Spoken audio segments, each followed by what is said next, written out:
This is episode 219 of the Fearless Launching Show. And this week, I got inspired again by this. I can't even remember now what headline I saw, but I thought to myself, oh my goodness, this would be amazing. So today we're going to talk about all those roles that you're going to need to play during a launch.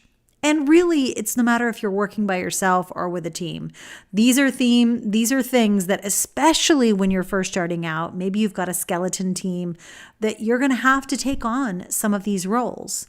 So today we're talking about the 4 people you need to become during a launch.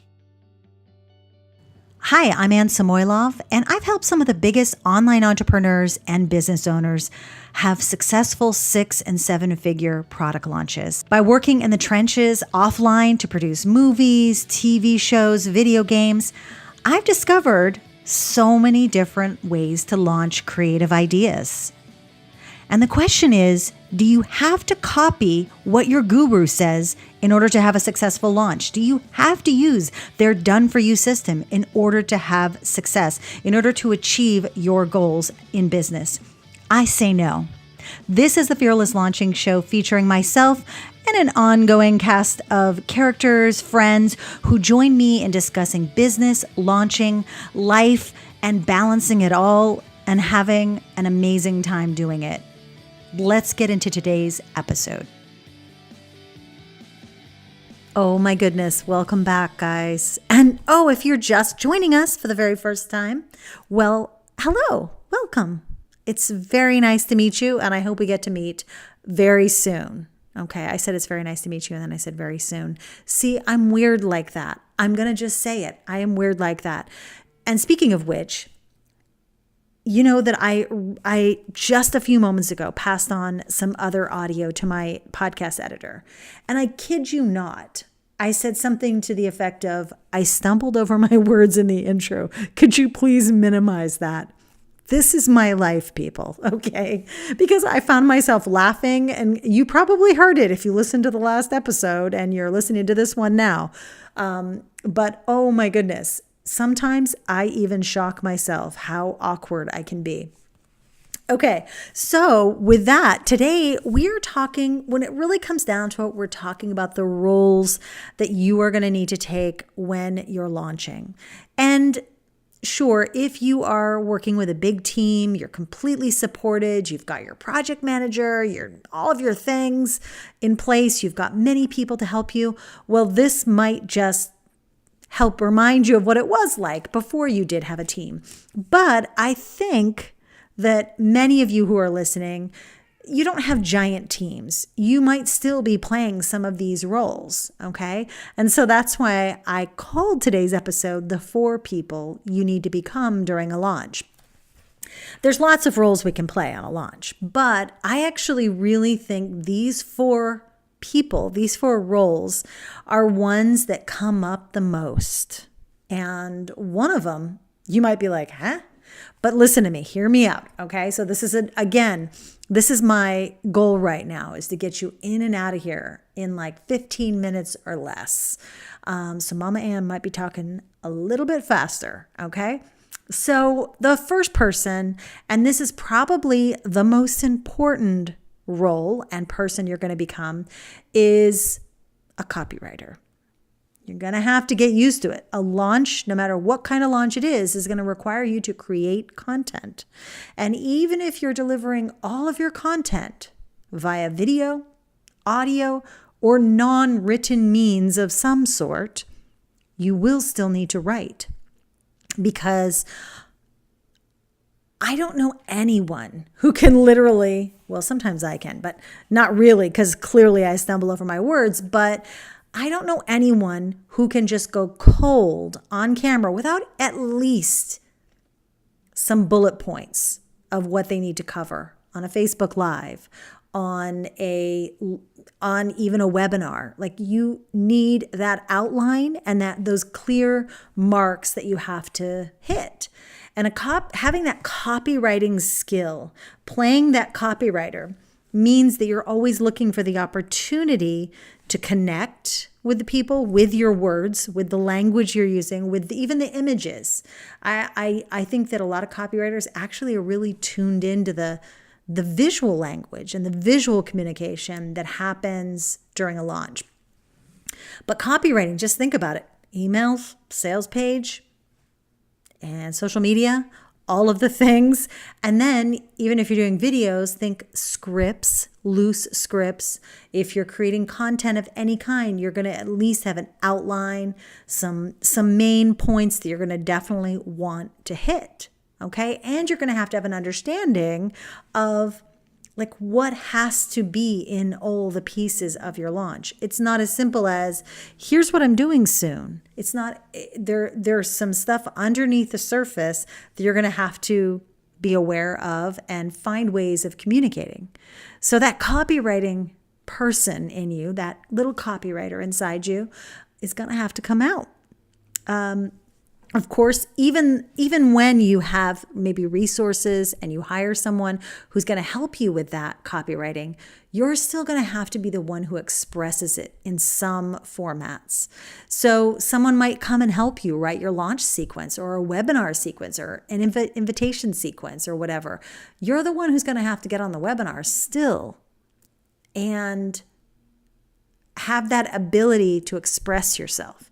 You're going to have to be the one who still shows up on Facebook Lives and is able to connect and help people understand what maybe the opportunity is that you're presenting them and why it has anything to do with them. So the copywriter in you, she sits at the top, kind of, I think. She sits at the top of the pile on her throne. And because I think that a lot can start with that copy. The copy and the messaging. Okay, so that second person, especially if you're doing an online launch of any kind, if you have online materials, well, you're going to need a web designer or a web developer, someone who is tech savvy, and you are going to have to become that person in the early days. That means you're going to be making your landing pages, trusting that lead pages or Insta pages or Strikingly or whatever you decide to use, that they've maybe tested what is converting and you trust their highest converting pages, or you're going to have enough design sense to make the page your own and really create something that is unique to you. But this web and tech person has to be able to be flexible and look for solutions and not freak out when the technology goes down, because it kind of does, not all the time, but there are always little snags that we hit in our launches, no matter how well we think we're prepared. There can be things going on the platforms that you're hosting your email, your website, all the places. And of course, social media, you definitely get freaked out by that going down, as we've recently seen in this past month. Okay, so that web designer, that tech person, I didn't really know what to call it. It's not really just a designer. That web expert is someone you're definitely going to need on your team. And you're going to have to play that role. You're going to have to be that developer for a while. Okay, so the third person, the last two are going to be interesting. I'm curious how you're going to react to these. So the third person you're going to have to become during a launch is customer support. And what does that mean? Yes, you're going to have to answer questions, and you're going to have to give people information, and you're going to have to help people get their logins, or help people navigate to the right place, or calm people down that might get upset. The thing is with customer support is it's not simply having someone manning or womaning the inboxes. There's a lot of compassion.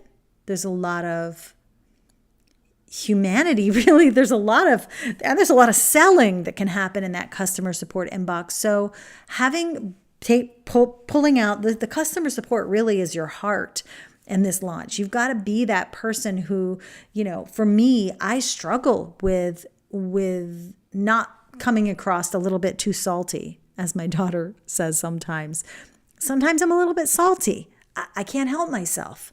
So you have to put on that customer happiness hat and be willing to use a little bit of extra supportive language and take your time with your responses and understand and see it from their point of view, whatever the case is.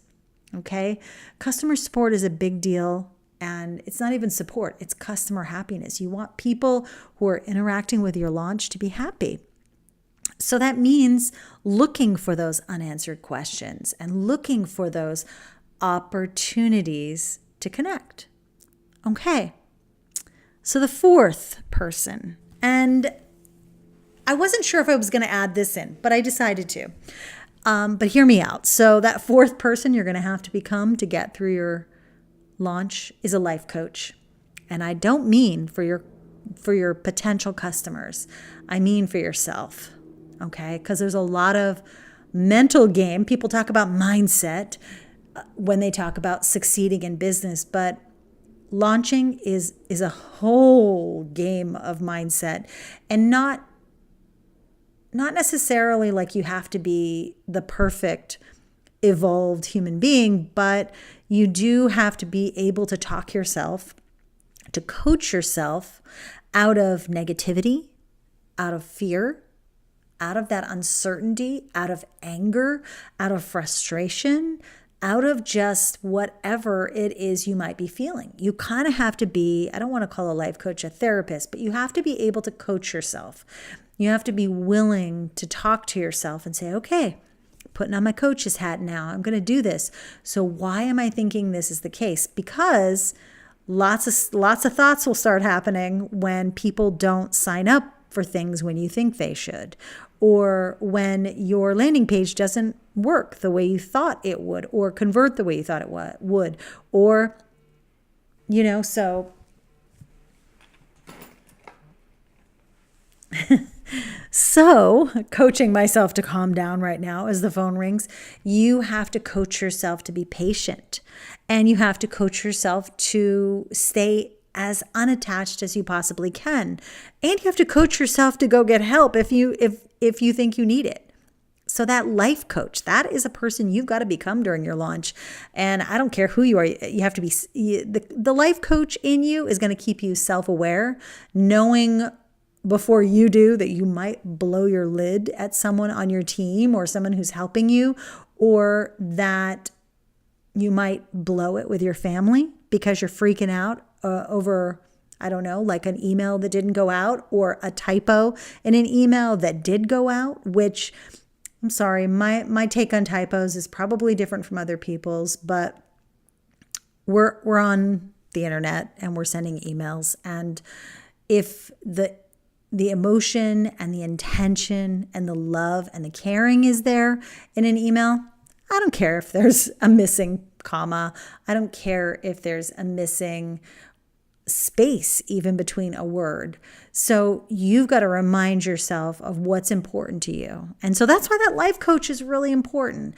That life coach in you can really encourage you when you might want to give up.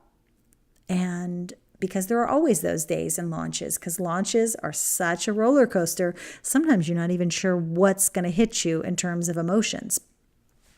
Okay. So let's review those 4 people that you're going to need to become during a launch. Now, these aren't all of the roles you're going to play, but these are important ones, especially if you're doing an online launch. So you're going to have to become a copywriter. You're going to have to become a web tech expert in whatever you're using, whatever tools you're using, and platforms you're working on. And you're going to have to become a customer happiness team. You're going to also have to become a life coach. These are all things to help you get through a launch as unscathed and unstressed as possible.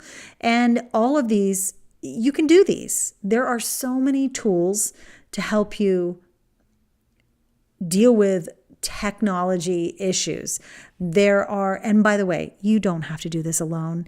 Even if you're like, I'm not a copywriter. I don't mean that you're going to become a copywriter overnight.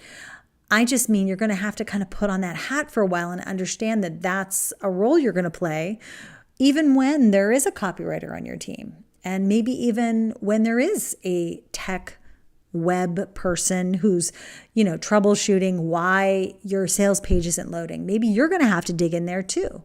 And the customer support hat, that's one we all wear. No matter what size launches I've worked on, everybody on the team plays that role to some extent. And the life coaching role, well, that's another one. We all kind of have to talk ourselves through our launch. And also we have to remember that we don't have to do this alone. Okay? We don't. So even if you hear these and you're like, whoa, I don't know if I can become these 4 people, step back and just remind yourself that you don't have to fully become them, but you do have to embrace what they stand for and what their role and the reason why they are so important to launches.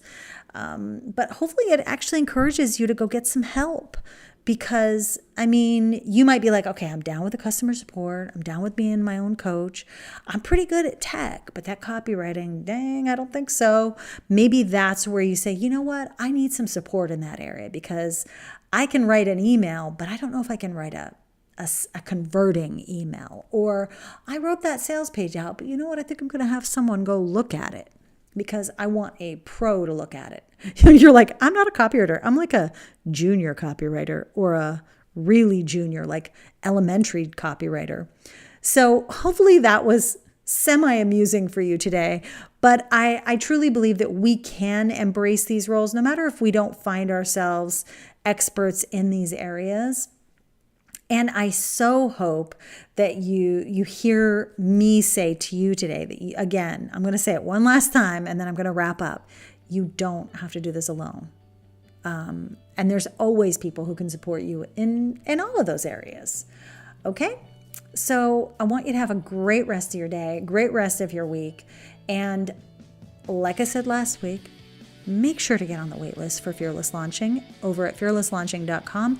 We're going to be opening the doors soon, so I don't want you to miss out. And you can find out what it's all about along with your sign up. I think you grab the launch workbook, which we are doing some major changes to, so you better grab it now before it does some of the changing that's going to happen. And thank you so much for listening to this podcast. If you found this helpful and you want to listen to more, head over to iTunes or your favorite podcast app and hit subscribe, and then just go lickety-split through all of the ones that sound interesting to you. Thank you again, and I will talk to you next week.